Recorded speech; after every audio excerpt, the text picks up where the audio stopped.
Intro, this is a no BS guide. First of all, for our resources, your first contact point is going to be the docs. Look for a learn section. That's how you're going to learn this resource. This is going to be better than all paid alternatives. It's going to be faster than all paid alternatives. It's going to be completely free. And it's going to teach you better than you could learn with any other resource, including AI. As an added bonus, you'll learn the most up-to-date version of your resource so you never run into old code versions again. Alright, here's how to use the docs in the most practical, efficient, and quickest way possible. If you're using AI and it messes up, your first point of reference should be the docs. Because 9 times out of 10, the issue is that the AI is using an older version of your resource, and so that's why the code doesn't work.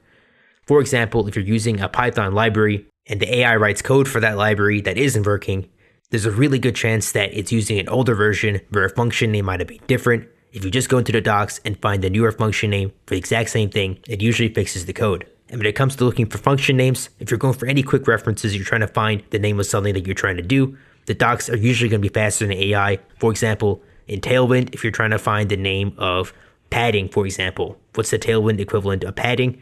It's faster to just pull up the docs and search padding into the search bar than asking AI. You might have to pay for a prompt, etc., etc. This is just going to be a faster method. And while you're reading the docs, if you don't want to read the thesis that a developer wrote for a random function on their documentation page, the quickest way you could just not read all of it is just paste the link to that documentation page to the AI. It will usually search up that page, get that up-to-date version of it, and then it'll give you the correct code. It is important that you ask the AI to Google this though. If it doesn't, there's a chance it might give you an older version of the resource. And while you're reading the docs, if you frequent them as an advanced developer, you might find function names that you already use, but quicker ways to use them. For example, shorthands. And this is something that only the docs can provide because courses will never get that deep into specific function names for libraries. AI will usually give you an inconsistent version of this. It might give you a shorthand, it might not.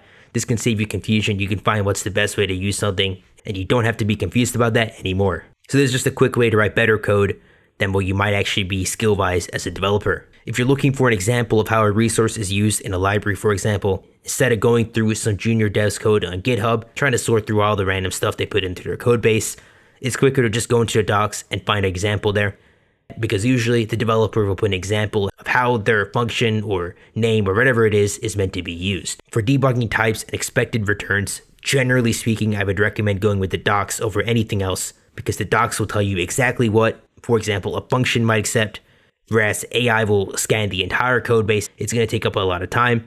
If you just go in there and find out what the function is supposed to take, you can find out real quickly if your problem is even a return type issue or if you're just sending the wrong thing. If you're doing everything I outlined in this video, you're building a skill which will help you in the long run. The ability to use the docs effectively is a universal skill across all documentations.